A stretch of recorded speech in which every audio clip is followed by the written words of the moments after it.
Predicting the records for both the Jets and Giants. And yes, we have to talk about the New York Mets losing 3-4 to the Miami Marlins.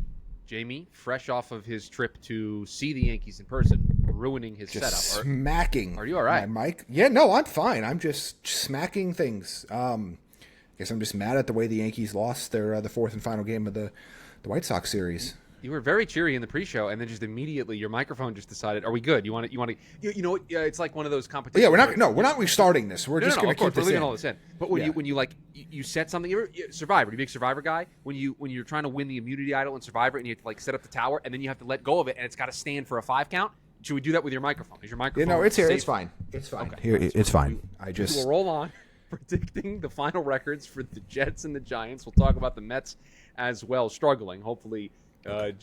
Jamie's struggling like me. Our baseball teams. So welcome into another edition of the NY Sports Index. This is what you get here on this pod. Jamie, how are you, my friend? You are literally just fresh in the door from being at, I believe it is still called Guaranteed Rate Field. Nope. Just Rate Field now. No guarantee. They don't guarantee shit, Chris. It's Rate Field. I think you can say shit on YouTube now, so I don't think you have to worry about it. But you've just now created more work for me on the podcast side. I just have to now put the E tag. Just an extra button. Put it E for everyone. It's just called Rate Field. Okay. I was there for the only game the Yankees lost in that series, unfortunately. But I did get to see Judge Homer, so that's fun.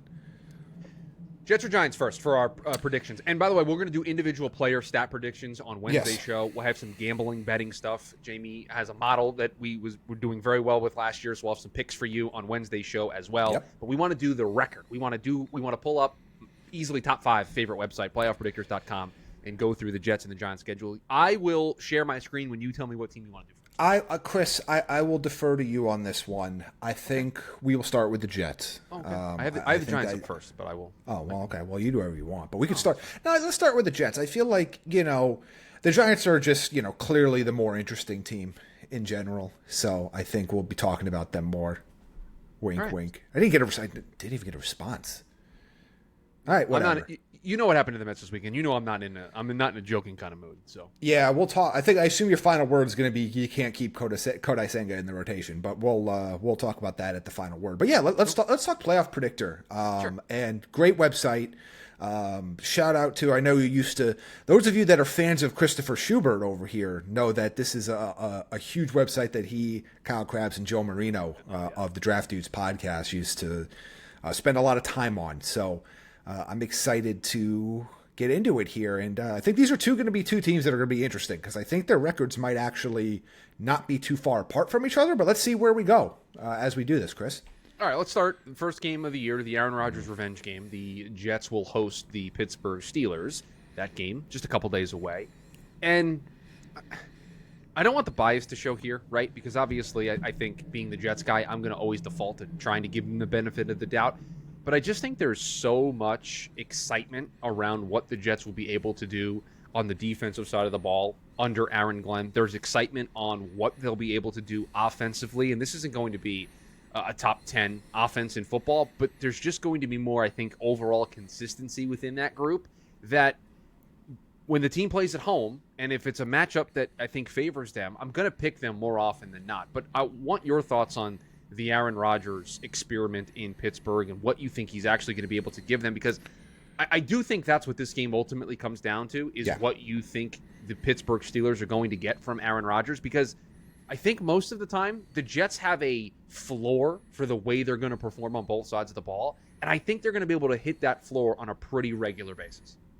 Yeah, and, it's this Pittsburgh team is going to be interesting. I feel like it's like that every year where we probably like them more because they're the collective Pittsburgh Steelers. And if you start to piece out their individual talent and try to figure out how many wins they're going to get, I think Rodgers is going to be fine, not great. I have some concerns about how their backfield will look. I know they got the combination of Caleb Johnson and Jalen Warren back there. While Najee Harris wasn't very efficient, he gave you a lot between the tackles, and it remains to be seen if Caleb Johnson can pick up that slack in his rookie year. You got DK Metcalf there replacing George Pickens. They end up paying TJ Watt, so he's still there. Again, I think this is a 500-ish kind of team. They do tend to kind of pick things up a little bit later in the season. I'm going to lean toward the Jets in this game. I think I like what they can do a little bit more offensively early on. I trust their running back situation a little bit more. I trust their offensive line a little bit more right now. We'll see how I feel about that in a few weeks. This is one of those games, I know we're going to talk about these a lot, where like you kind of pick the home team because you think the talent's pretty close. I'm going to pick the home team here. And for reference, I'm looking out, for those of you that are watching the show, you kind of see me looking off screen here. I'm trying to find where the exact win totals landed for the Jets. And it looks like 5.5 is where the odds are putting them right now. So just keep that in mind as we walk through this. Is that looks like 5.5 is kind of the line for the New York Jets right now. I also think the important And for part the of all Giants. of this, they're both at 5.5. You said? Yeah, they're both basically 5. A lot of these sites are doing these things now where they're letting you bet on over or under pretty much any number. So you have to kind of find where the odds look right. But they're both 5.5. Kind of looks like where it is at the moment. My early prediction is we go over on both teams. That's just my guess, though, when we do this. I think so as well. I think so as well. Not like way over. No, but I think we'll I go do over. think. Yeah, I don't think we're gonna see either one of these teams in the postseason. But I do think they're gonna hit their over on their win totals. Here's what I'll say. The thing about this game that makes me want to lean towards the Jets, and I'll just hit the button because I'm also taking the Jets as you are. Pittsburgh is a type of team. Mike Tomlin is the type of coach. Arthur Smith is the type of offensive coordinator where they want to play very similarly to the way the Jets want teams to play against them. Right? Mike Tomlin doesn't want to throw the ball 35, 40 times. Mike Tomlin doesn't want to get a bunch of possessions. He wants to grind this game to a halt. He wants to make this a slog, right? That's just the way Mike Tomlin has done things during his tenure there in Pittsburgh. And I don't think they're going to have the offense that they can. I know they have DK Metcalf, but they got rid of George Pickens. You mentioned the questions about what they're actually going to be able to do running the football. Rodgers can't move. He's not going to be able to throw it, 28, 30 times a game and do it at some high efficiency. And so I think they're going to want to play very similarly to the way the Jets want teams to play against them. And I think if you're going to play into the Jets' hands, they're going to be well coached. They're going to be well disciplined. They're going to keep their offense on schedule. And I just think they're going to be in these games late. And so because they're home, I'm going to default to them. But I think this matchup, and we'll see this a bunch, I think when we do this matchup just screams advantage Jets. And I think you talk about the way the Jets want to play offense. The Steelers allowed 30 more rushing yards per game on the road last season than they did at home. And I think which is, again, common to see. But that was 14th worst in the NFL. So they're basically, they showed they were an average rush defense on the road last year. They held opponents to actually just over 93 yards per game on the ground at home. So they were pretty strong at home and above average overall, but on the road they were a little bit more susceptible. I guess the concern for me is the dropbacks, and it's TJ Watt versus the issues of Justin Fields potentially fumbling. That to me is the potential, like if you look at that matchup, and again, I don't want to bring this up.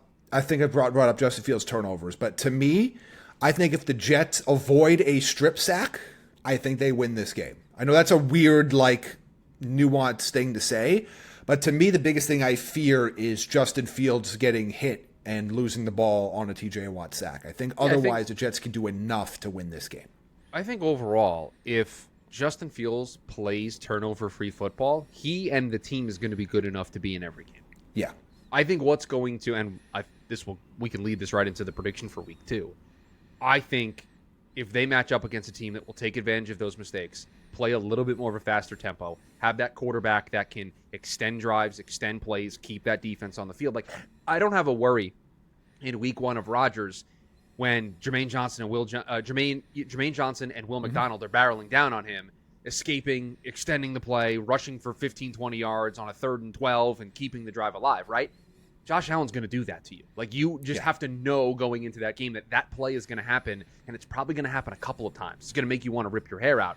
And I think the Jets, when they aren't facing a quarterback that can do that, advantage them. But when they're facing a team like the Bills, I just don't know if they're going to have the stamina in the tank to be able to do that. And the Bills run a high-octane offense. The Bills are going to be able to score points, and I just think that's not an area where the Jets want to play. Yeah, and my concern with these next two matchups here are a little bit, and I don't want to compare it to this, but for those of you that watch college football, kind of like the way you'd watch Iowa for a while, in the sense of I don't think the Jets have the horsepower on offense to keep up with some of these top offenses in the league. And if they start getting into situations where there is even a mini shootout, they're not going to win that. They need to play the new version of Jets football in order to win. And I don't think they're going to be able to do that against the Bills or against Tampa Bay, for example. But let's not get too far yet. But yeah, Buffalo, they're a better team. I know Jets are playing at home. I think Buffalo just has the advantage in too many areas. And I think the part of the areas where you could probably exploit Buffalo a little bit, particularly like their safety room, I just don't think the Jets are going to do that. I don't think they're built that way.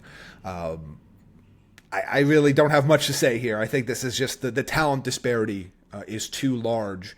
I think we can probably put them down for a season sweep in favor of the Bills. Yeah, I would agree 100%. So I'll scroll down and we can get ahead of that just to. Yeah, I mean, there's always that chance though. Picture. Week 18, there's always that chance they don't play starters. But for now, let's just put it down for a season sweep. I want to ask you this question because this may inform some of the way we predict these games moving forward. Do you think the Jets will have a better offense in terms of points per game than they did last year? What were they at last year? So I'm so glad you brought this up. They were at 19.9. Here are the only teams that were behind really them. Low. Yeah, here are the that's teams really that were behind low. them last year. Jacksonville, Tennessee, Chicago, the Raiders, the Patriots, the Giants, and the Browns. Those were the teams that were behind them last year. Yeah, I think they're above 20. I think they will be. It's interesting because I do think they're going to run fewer plays overall, Yes, but they'll be more efficient with the plays that they run. I'm not going to predict them to be under 20 again. That's a pretty low total in the modern NFL. What was that last year? You said what, they were 6th worst, 7th worst, 7th worst? Let me do some math. 1, 2, 3, 4, 5, 6, 7, 8th worst. Honestly, I'm surprised there were that many teams that were that low. Browns scored 15.2 points per game on offense. That I believe. I watched plenty of the Browns football. I believe that wholeheartedly. Yeah, I mean, I don't think they're going to blow that out of the water, but I do think they will be above 20 this year. I think probably closer to, that. I think the Jets will probably be in the rank somewhere in the upper 20s in the NFL in terms of rankings, and probably in that 20 and a half-ish range in total points. 20 and a half would get them to what the Cowboys did last year at 20.6. Yeah, and they did play a large portion of the season without the quarterback, but still. Yeah, I'm just comparing it to what last year got them. And what was that? What did that rank in the NFL last year? What were the Cowboys? I got to do some. I got to count. I know I'm making you do the math here, but if they got to 20.5, what would that qualify for last year? 12, 13, 14, 15, 16, 17, 18, 19, 21. Be 20. Nailed it. Upper 20s. There you go. I'll So tell you that's this, kind of where I feel. I'll tell you this, though, if that's the type of offense they're going to have, there are going to be some games on the schedule that are going to be really tough. Well, yeah. Well, that's why I don't think this is a 5-win team. Like I know that they're over towards 5.5. I don't think this is a 5-12 team. You know what I mean? Like I do think they're, you never know with injuries. Stuff like that can happen. But as comprised right now, I think this is a competitive team. If they're not quite a playoff team yet, but I think they're competitive. I don't think they go on the road to Tampa and beat Tampa in week 3, though. No. And that's the same deal. I just don't think they have the offensive firepower to stick with these teams. I know Tampa's banged up right now. They won't have Chris Godwin for that game. They won't have Jalen McMillan for that game. Kate Otten's still banged up right now, but they have enough. They've got Evans, they've got Irving, they've got White, they've got Emeka Ibuka. They've got enough pieces there, and that's the problem. Like if the Jets are asked to score 30 points to beat somebody, I don't think they're going to do it. Now, in fairness, let me go all old school 2007 ESPN on you.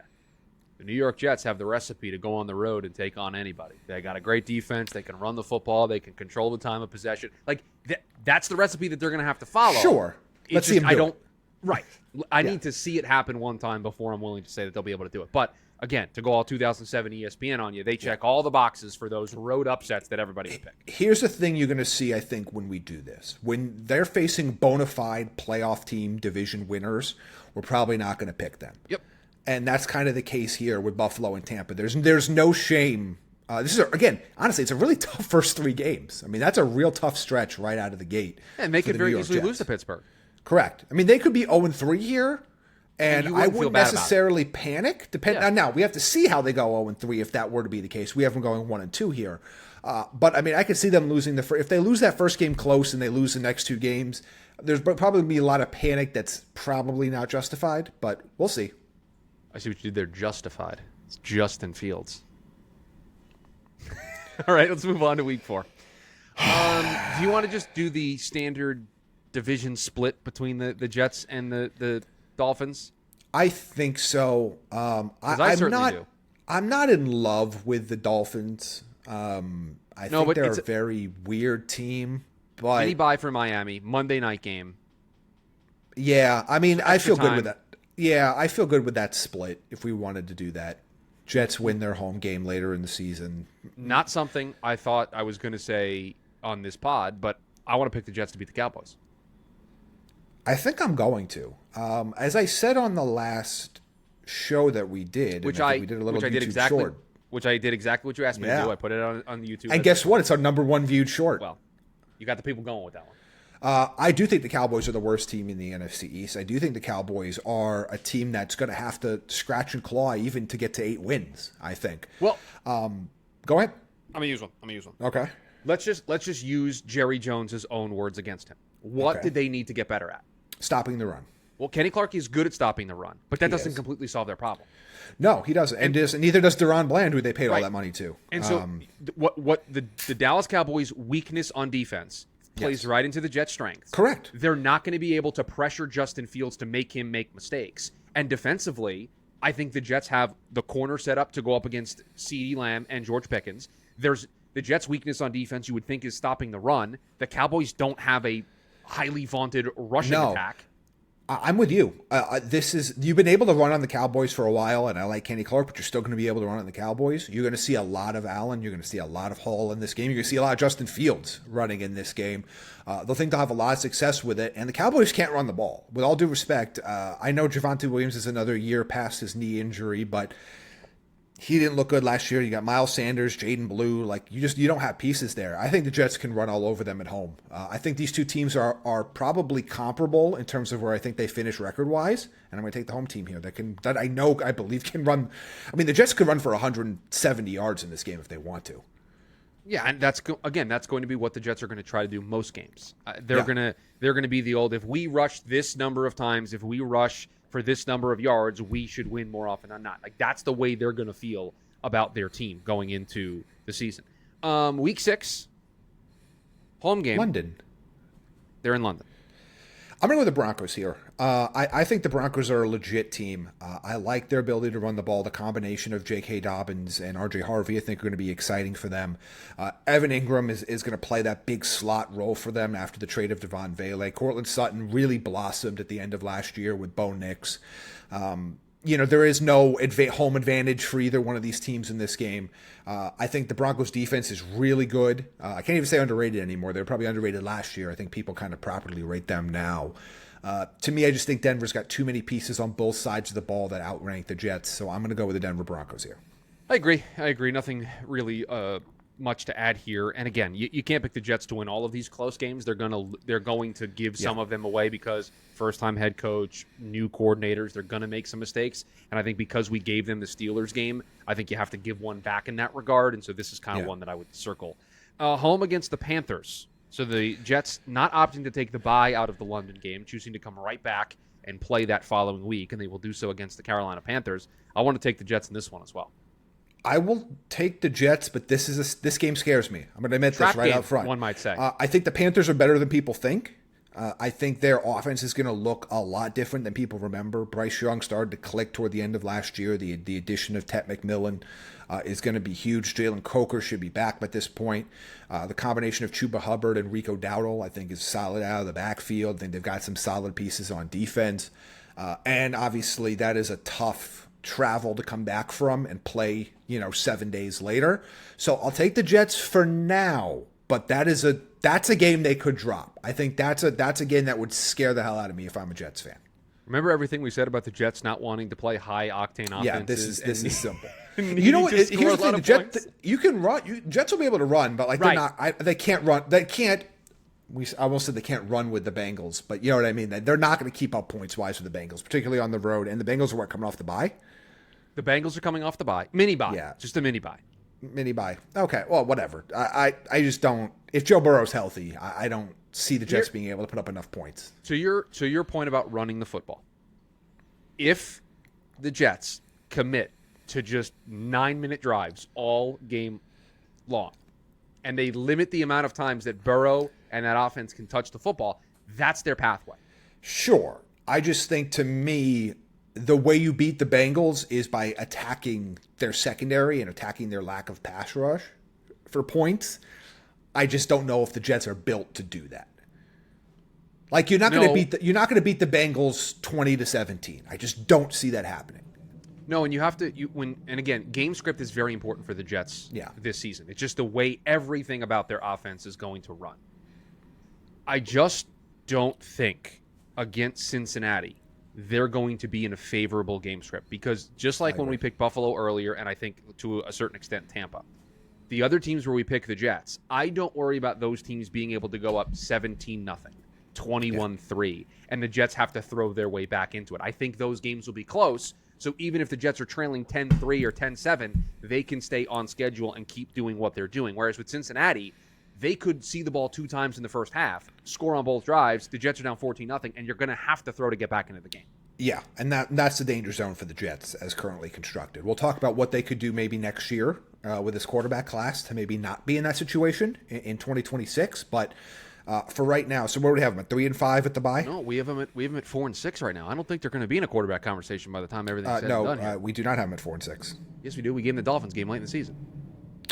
Yeah, but I said at the bye. We're talking about at the bye. 3-5 at the bye. 3-5 at the bye. Yes, correct. The Dolphins game hasn't been played yet, and they're going to win out of the bye, home against correct. The Cleveland Browns. The Browns are going to be in the conversation for the number 1 overall pick. I think them and New Orleans are really, really trying hard to fight for the bottom right now. I don't care who the quarterback is for Cleveland. They're not talented enough. I'll take the Jets here, and I'll take a split with New England unless you want to fight me on this. I think 2-4 in the division. No, I won't fight you on a split. I think those teams are close-ish, but I still think I like New England a lot this year. I think they're a sneaky 7 seed. But yeah, I think a split is fair. Hey Jamie, what do you want? You want to break down the Jets against the Ravens in Week 12? You want to break that one down for all of us, or do we want to just hit the Baltimore logo and move on? I think we just hit the Baltimore logo and move on. I mean, if the Jets are trying to be a team, they're trying to be Baltimore. And Baltimore is just way more talented at all of that than you are. And so you're just going to lose. Like, both teams want to do the same thing. Baltimore's a lot better at it. Correct. And Lamar Jackson is a lot better thrower than Justin Fields. So, yeah. And you're playing it. Yeah, we're not. Okay. So where are we at with the Jets right now? So you want to include the games we've... Yeah, include the games because we have 3 more games to pick here. 6-8 with 3 games to go. So the over's already cashed. Okay, so I think we're right. Because I see 2 more wins. I'm giving them they're better than New Orleans. Let's click that That's game the in one. Week 16. That's the one. And I think you can give them the home game against Atlanta. What is Michael Penix? Honestly, what is Michael Penix? He's the man. That's the only reason why Kalen DeBoer has a job in Alabama. That's what Michael Penix is, by the way.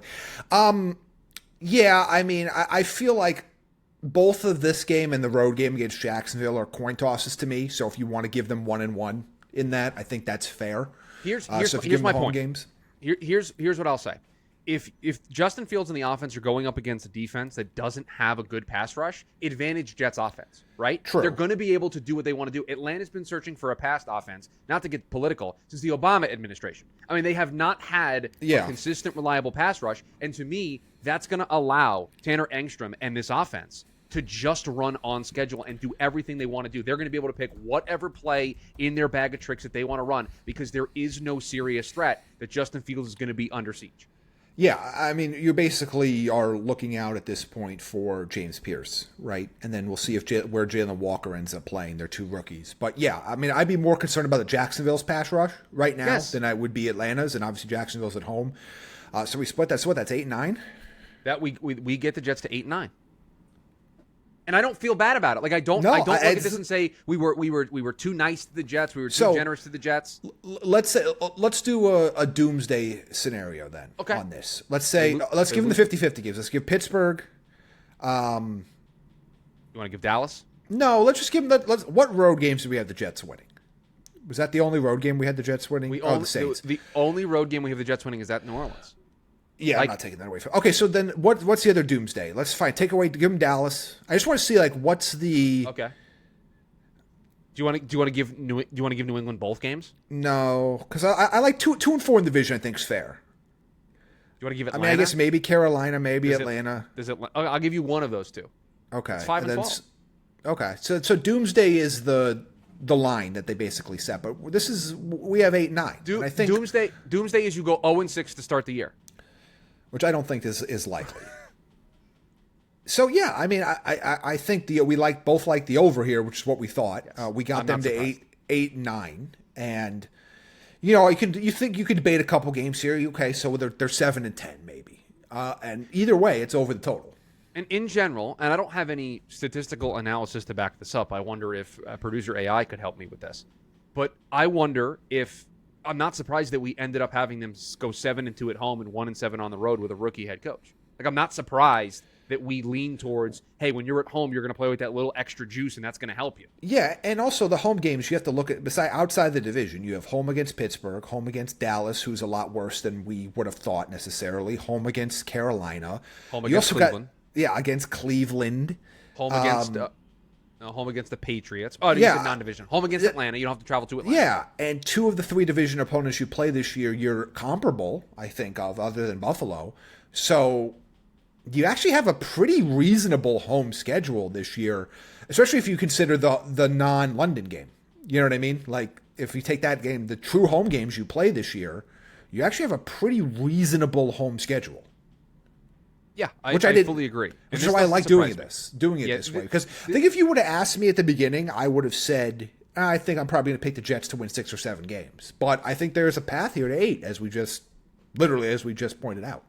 And again, they need to still be extremely disciplined. They need to have these games follow their game script. And I don't think there's a single game on this schedule where we were overly generous to the Jets and favored them. Again, if you go completely doomsday, they go 0-6 to start the year, and I just don't. They're not that bad of a football team. I know they were bad last year, but they were bad for reasons other than quarterback. They didn't have a coach. Their offensive scheme was terrible. Justin Fields is going to be able to give them average quarterback play. Yes. I actually think what's really interesting to me, and maybe nobody else, is the race for the 3rd worst team in football. Because I think the Browns and the Saints are leading the pack. But if you look at Super Bowl odds right now, the next 2 teams up are the Jets and Giants. And I don't think they're going to be down there. You have the Tennessee Titans, who I think are going to be, I think are a little bit better than people think. You've got teams like the Raiders and Dolphins and Colts are next up. So it'll be interesting because I do think there are 2 teams that alarm bells to me of these are the 2 worst teams going into the season. And then I think it's going to be interesting. But we'll talk about that as we go into the year. But right now, everybody thinks – not everybody, I shouldn't say that. The betting odds say the Jets and the Giants are in the race for the 3rd worst team, and I don't think either one of them are going to be in that conversation. I don't think either one are picking in the top 5.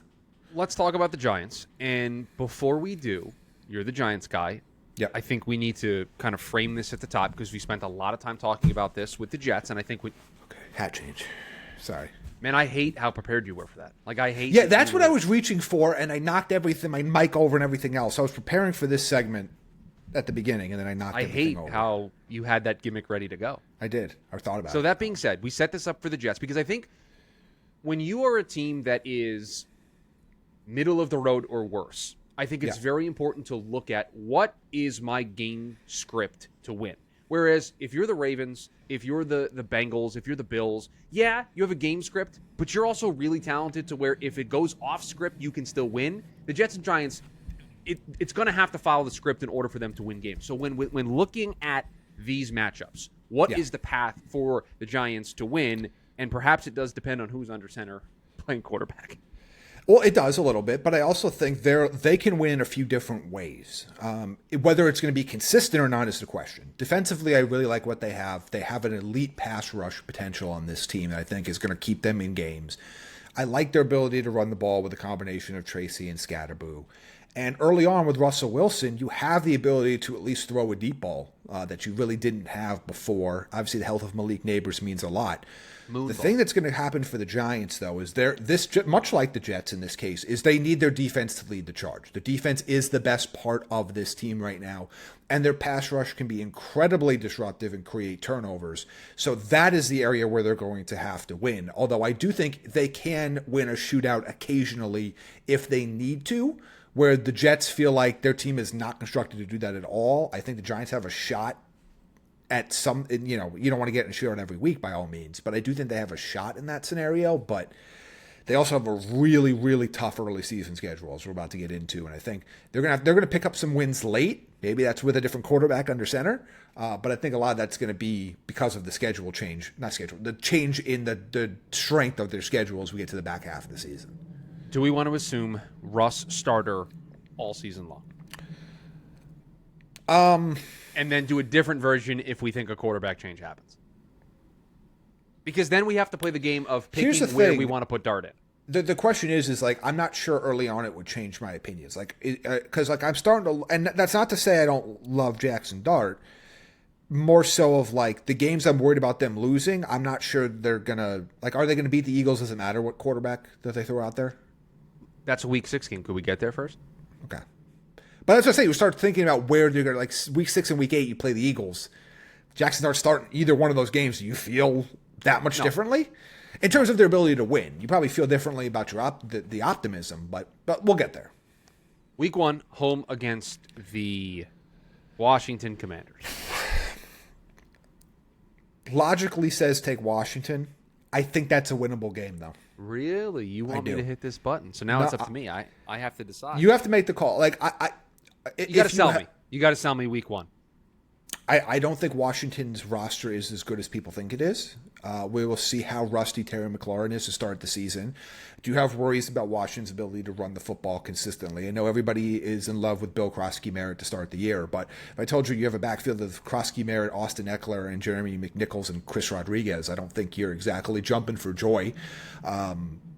Obviously, the X factor and the biggest piece of this puzzle is you have a superstar quarterback in Washington.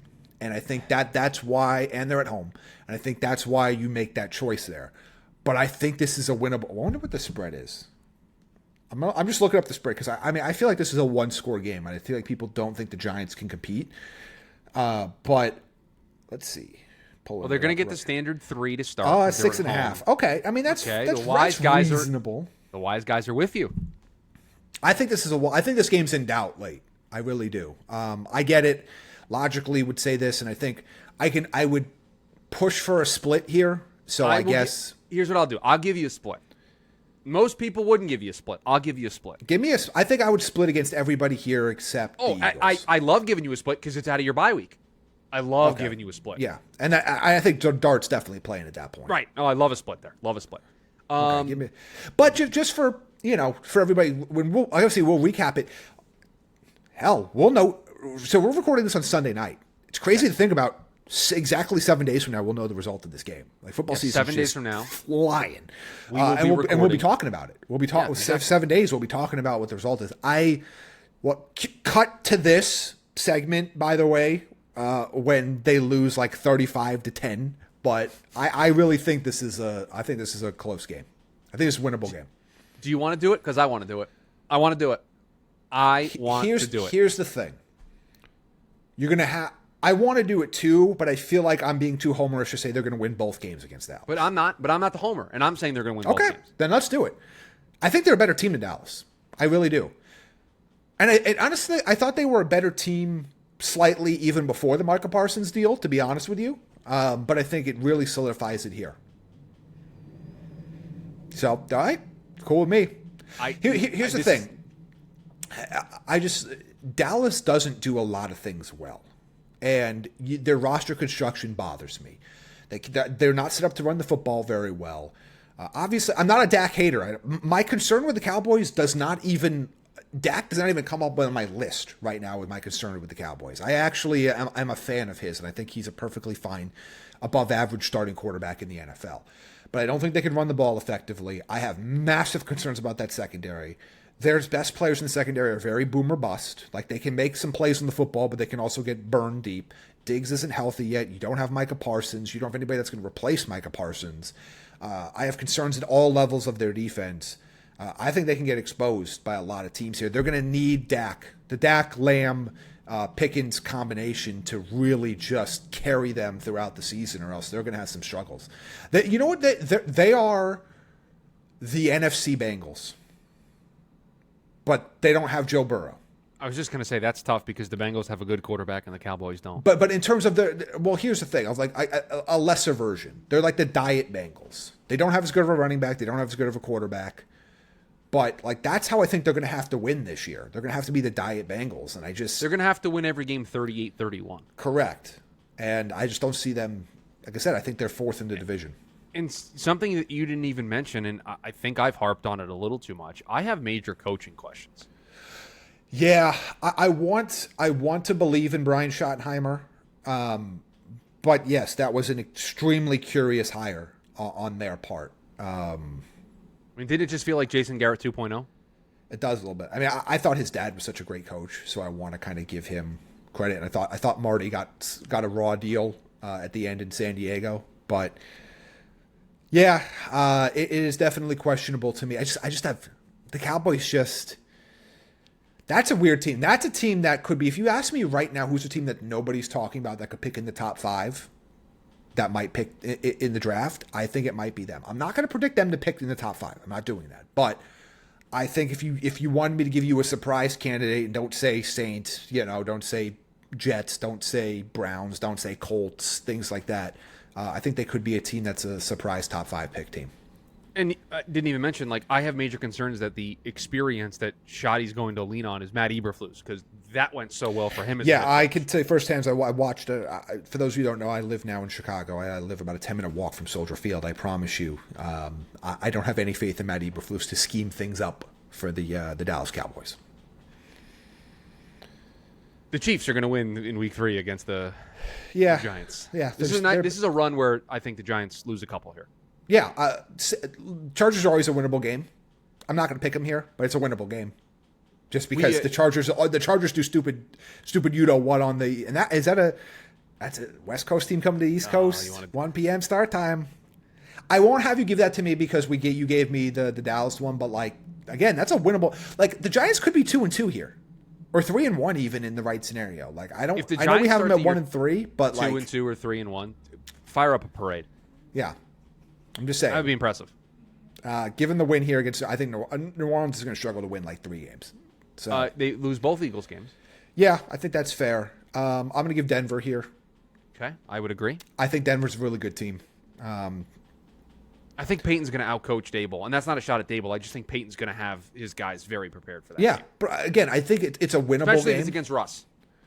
Yeah, I mean it's a winnable game. Especially with a couple extra days off. And this one is to me, I wouldn't want to throw my rookie in here because this is my concern. If you give him you have the little mini bye, but then you're going to run him at Denver, at Philly to start his career. Just welcome to the big time, kid. I think the Giants beat the Niners. I'm picking the Giants here. I don't love the Niners. Maybe they have Ayuk back at this point. Maybe Juwan Jennings is happy at this point. I have major concerns about the 49ers as a team. I think if they were in San Francisco, I'd give that one to the Niners, but I'm going to take the Giants here at home. Okay. You've convinced me that because it's a home game to give this one to the Giants. I mean, I'm not a huge fan of the 49ers offensively. They just lost so many players, especially on the defensive side of the ball now. They don't have Greenlaw anymore. They don't have Hufanga anymore. Who's going to play corner for them? Who's going to play receiver for them? They're just having – I don't know. I feel like that team – I think the run for that team's over. I don't feel excited about the 49ers this year at all. Okay, so we've got Giants going on the road to take on Ben Johnson, Caleb Williams, and the Bears. Ooh. I like the Bears in this one. I really want to see how the Bears play because... That's not what this exercise is about. I know. I kind of want the Giants here. Dude, I got to kind of figure out. We're gonna have a 10-win Giants team at this pace. No, we're not. They're 4 right now. They're 5-6, and I see 2 more. I see 2 more. So You have to give me one of these next four. I don't think they're losing all four of these. So you want me? So I have to give you one of at Bears, home against the Packers. I don't at think the they'll Lions. be you can give at the Lions, and I think we're going to give a split for New England. Is that what we said? So that's the Jets. We're on the Giants. Oh, that's right. We don't have to give me a split for New England. Never mind. Then give me the Giants in the New England game. Sorry, I just thought we did that. Fine. Just put the Bears, whatever. And then Brian Dable owns the Minnesota Vikings. So yeah, I think they win both those games. They beat the Vikings and at. So where are we at here? They ended a 5-game winning streak, and they're 8-9. We have both New York teams going 8-9, baby. I mean, I thought they would win 8 games, but we talked about the schedule difference. But like I said, what did I say at the beginning of this exercise? They're going to have to pick up wins late. But look at their late schedule.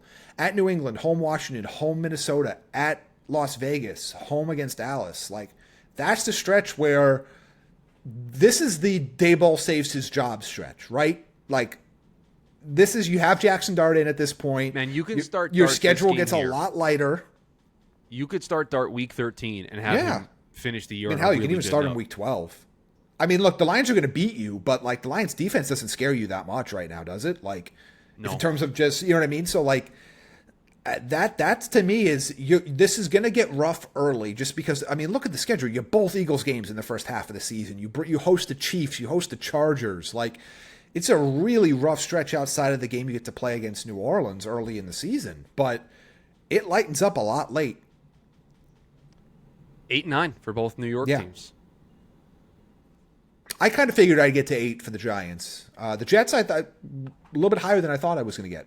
Not by a lot, by probably about a game or so. But, yeah, and I guess the concern here for the Giants is that things can get bad early, right? Like, in this scenario, we have them starting, 2-4, 2-5, 2-6? They 2-6. 2-6. Yeah, and we have them going, 6-3 in the back half. So, Yep. I mean, look, there's no doubt that the schedule gets a lot easier. But I think that's going to be the stretch here. Actually, you know what? Now that I'm looking at this, week 9 feels like the time. Right? To make the move? You're 2-6. You don't have to play the Eagles anymore. Because you have that stretch where you go Eagles, Denver, Eagles. Like, that's just murderer's row in terms of just quality defensive play there. You get him a home game, and look Yeah, at this, Jamie. San Francisco is not a bad defense, but West it's not. Coast team coming east to play the early 1 o'clock game. We assume they're going to change the schedule for the back half of the season all the time. That's They week move 9. stuff We're not around. doing that But late, yeah, that early, are we? probably not. But you never know. They sometimes move stuff around, and then you have to move a game to the 4 o'clock window or whatever. But yeah, I mean, to me, that's the stretch because San Francisco is a good defense, but they're not elite. I think Chicago has a good defense, but it's not elite. Packers have a much better defense now than you thought, but you're going to have to run in this, that's a home game at least. I mean, you can't hide the kid forever. I'm just saying don't maybe throw him in that 3-game stretch when you're playing the Super Bowl champions twice. Detroit, shootout game. New England, not the most amazing defense I've ever seen. Same thing with Washington. Same thing with Minnesota. Like, again, Flores is going to make things hell on you, but you have a chance. Las Vegas doesn't have a good defense. Dallas doesn't. You know what I mean? So like that's the game now. I know we did that whole segment earlier on our show. I guess a few podcasts ago. And when you start Jackson Dart, week 9 is just glowing at me right now. That home game Week 9 against San Francisco at home. Yeah, lock it in. All right, 2-6. Everybody's mad. Got to make the change. Got to save his job. That's the stretch, and I think they can go 6-3 down the stretch there. And then what's going to happen? Everybody's going to be back. All right. So we got the 2 New York football teams going 8-9 this year. Yeah. On Wednesday's pod, we will do individual over-unders. Jamie will pull all of the notable player props, and we'll give our predictions on them. And now we have to know in our back of our minds when we do that we do have the team going 8-9. Both teams going 8-9. But let's close. We're supposed to do the final word, but we'll make it the co-final word for today. The New York Mets lost 3-4 to the Miami Marlins. Yeah, we asked both our teams on our last show not to let us open the show with talking about them, and I said what they both should win 3 or 4. We don't have to talk about them. Well, the Yankees did their job. They won 3 or 4. Fortunately they lost the only game I paid to attend. Super. Giving up a game-winning home run in the bottom of the 8th inning to Lenyn Sosa, of all people. But the Mets struggled with Miami, and they struggled badly on Sunday with Miami. And I know there's a lot of excitement around the young arms that we talked about, but Chris, I'm going to cede my time to you to talk about both where the Mets are, how you feel about them right now going forward, and how you feel about Kodai Senga, who had another poor start on Sunday afternoon. Well, I think the takeaway number one is you completely gave away all of the good work from earlier in the week by sweeping the Philadelphia Phillies. Yeah. Because as we're recording this, Philly is playing Atlanta. If Philly wins that game, it is back to a 7-game deficit for the Mets. So you just swept them, you embarrassed them, you had them thinking inside their own heads about parabolic microphones and Citi Field being a house of horrors, and you completely erased it by allowing Miami, who have always been a team that has done this to you, to get in your head and you lose 3 of 4. And let's talk about how you lose 3 of 4, because you lose 3 of 4 on the backs of some poor starting pitching. I mean, there's no other way to describe it. The offense right now has been great. Please do not come at me and say they only scored 1 run on Sunday. They just set a franchise record for the most home runs hit in a calendar month. The 19 runs that they scored on Friday night for Jonathan are the most runs they've ever scored in a home game in Mets franchise history. They went from being one of the worst teams in all of baseball, hitting with runners in scoring position, to being top 5 in OPS, top 5 in WRC+. They've completely turned their offensive season around. Juan Soto had, at least at the start of the day today, an OPS over 900. He's probably going to finish with another 40 homer season, another 100 RBI season, and oh, by the way, he might steal 30 bases. Pete Alonso, another year in which he hit 30 home runs. Mark Vientos thought about DFAing him, sending him down to the minors, trading him at the deadline. He's going to finish with an above-average season and probably will hit 20 home runs. I mean, the offense hasn't been a problem since the beginning of the month. So I'm going to give them the benefit of the doubt when they only score 1 run. What is dooming this team right now is, unless it's one of the 2 guys who have combined to make 4 major league starts between the 2 of them, they can't get quality starting pitching. David Peterson over his last 5 starts has an ERA of 7.56. That includes 8 innings of 1-run ball against the Washington Nationals. That includes an excellent start against Washington. His ERA is nearly 8. Kodai Senga, maybe his numbers don't look all that terrible when you look at the individual box scores, but it was a second consecutive start where he dug the Mets a hole early. And I don't care how great this Mets offense is. You can't be always facing a 3-0, 4-0, 5-0 deficit. It doesn't work that way. And so right now, you spin the wheel, and whatever Mets starter is starting that day, most of the time, you have major question marks about them. And we could talk about Senga. I mean, I don't know. They cannot continue to start him. If what Carlos Mendoza has said, performance matters this time of year, if what David Stearns has said about this being a turn-by-turn evaluation, you cannot live in a world when you have Brandon Sproat and you have Tyler McGill just sitting there ready. Brandon Sproat in his last minor league start, 7 scoreless innings. He was excellent in his last start for AAA Syracuse. You can't continue to run out Kodai Senga, and I don't think you can continue to run out Sean Manaea either. And you have 2 guys that are just actively hurting you when it comes to the rotation, and it's just, you're not going to win that way. I mean, right now, I can't tell you who the Mets 3 starters would be for a wild card series. I can't tell you. Yeah. And I think it's unfortunate because the Mets, and both the Mets and the Yankees have built at least a little bit of buffer room between them and the bottom of being out of the wild card picture. Now, obviously, the Yankees are currently sitting in the first spot in the wild card picture. In the American League, the Mets are in third, but there is a handful of games difference between both teams between falling out. But yeah, you were thinking about the division when that series started, about the potential of kind of catching Philadelphia. And now, depending on the results of Sunday Night Baseball, they're going to be 6 or 7 games back again. So it hasn't quite gone to plan. But I think the issue for both teams that we're talking about right now is what that rotation looks like for a wild card series. And, I mean, the Yankees still have a shot at I mean, they're only, 3 games back of Toronto. Still technically they're not that far back of having the best record in the American League, technically. But they're going to have a really interesting stretch where they're going to play some of the top teams, including Detroit, coming up. But, man, I don't know if you feel, I know the names the Yankees are going to throw out there, but I don't know how great I feel about them. Where the Mets in the situation, if you don't know how good you feel about them and you don't know what names they're going to be. I mean, if the playoffs started today, I think David Peterson is still one of the 3 starters that Mendoza turns to. But if this stretch of poor performances continues, it's going to be hard to make him one of the 3 starters. I mean, Yeah. Nolan McLean is one of the 3 starters, and I don't think there's a question mark about it. And Jonah Tong may be making the case for him to also be one of those 3 starters. I mean, right now, honestly, Jamie, I'll ask you as an outside observer. Would you trust Jonah Tong or Sean Manaea to start a playoff game for the Mets right now? I'm not trusting Sean. I'm not trusting Sean Manaea. Jonah Tong or Kodai Senga? Tong, I guess now. Jonah Tong or Clay Holmes? Tong. That's, And that's like I said, and the Yankees Okay. are doing that situation with their 3rd starter, where it's probably Schlittler over Luis Heel over Will Warren. Like, yeah, I mean, I think this is a situation where both New York teams are going to be starting at least 1, if not 2, rookies in a win or go home playoff series, which I don't think either one of us necessarily expected when the season began. No, I didn't expect Jonah Tong to be starting a playoff game for the Mets this year, but you just picked 3 starters that Jonah Tong, you would start over him. You would start him over for a playoff series. That means Jonah Tong's a playoff starter. Like, Yeah. it just means he's one of the 3 guys. And I'm not saying that's a bad thing. I thought Jonah was excellent on Friday. I think if you just look at his box score, it will tell a very different picture than how good and how dominant he actually was. His fastball graded out as the best fastball in the sport. Like, that's how good the grade was on the fastball.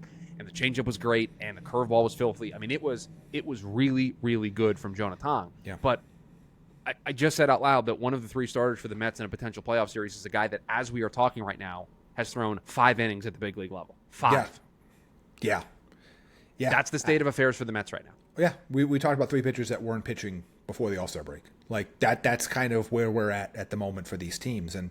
But as we talked about it, and I'll keep bringing it up because I think it's the outlier. It's that Rangers Diamondbacks World Series. Get hot at the right time, and some of that is have hot pitching. And I think the issue that the Mets, the issue that the Yankees will run into that the Mets won't, potentially, is if Fried, who's pitched well lately, and Rodon aren't hot at the time, they're still going to be their game 1 and 2 starters. Aaron Boone is not going to differentiate or deviate from either one of those players.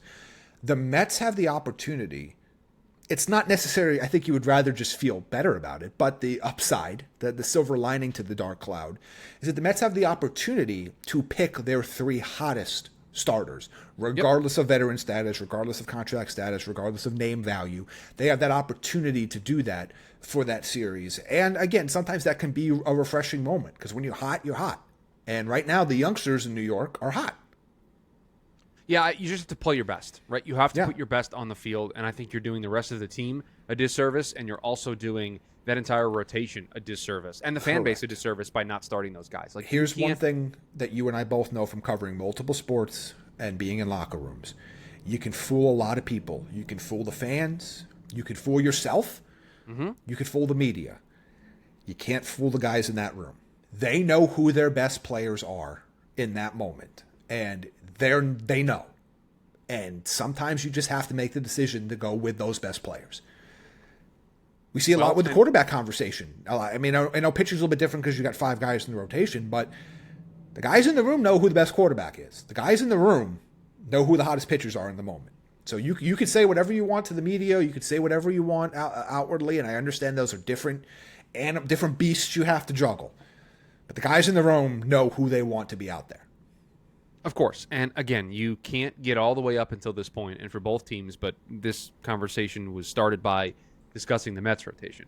You can't put all this work in to get to this point, to be in a playoff situation, to then go into the playoffs and not start in a wild card series your best 3 starters. Whoever they are at that time. Maybe it's not the way you drew it up back in spring. Maybe it's not the way you drew it up after the first couple of months of the season. Maybe it's not the way you drew it up at the end of the trade deadline. But you have to ride the hot hand. I mean, that's what the playoffs in baseball are all about. Which 3 guys give me the best chance? And with the way that you can put together a playoff roster, you could have any of those other 3 guys as bullpen arms to piggyback off of those young guys and to have those emergency valves. And you can set yourself up ready, correctly, where you're going to carry 5 starters. 2 of them can just be additional bullpen arms for you. Well, and especially one of them, who I'm very familiar with, can be a multi-inning, high-leverage bullpen arm in Clay Holmes. Like, he was that for New York. I know he had struggles at times last year, but, like, he can be that guy for them. Where, like, I feel like the Yankees have the opposite problem. Like, what does Will Warren look like in the bullpen? What does Luis Heel look like in the bullpen? I don't know. And that's where I have a concern, because I could very well see, and I know this is, we'll wrap this up here, but I could see a scenario where Aaron Boone comes out all excited to tell us that Cam Schlittler is going to be in the bullpen because of his stuff instead of a Game 3 starter. And I'm going to lose my mind. Because his bullpen stuff makes more sense than either Heel or Warren. I understand that. But you go with the best pitchers there. But we'll see. There's a lot of things you can do. But also, as we talked about on the last show, the Mets' high leverage arms have not been super duper exciting either. And Edwin Diaz had a bad game the other day, although he's still the guy. But like, no, and that's he was put in a spot that wasn't a save situation, and he's never been good at non-save situations. They were trailing, they were trying to keep it right there. I'm more mad at Tyler Rogers coming into the game after the Mets battle back from being down 8-2, and they tie it up with a Soto home run, and he immediately gives up the lead right away. That was demoralizing. That's more frustrating. That's the game of the weekend the Mets should feel the worst about losing. Yes, a game that you going into it, you think we got to have this one. Yeah. As the game progresses, you're like, okay, we're not winning this one. Yeah. Then you make the big comeback, and it's like, okay, now we have to win this game, and then you give it away. It's just that one is the bad one from the weekend. Just one more quick thing on the rotation. Yeah.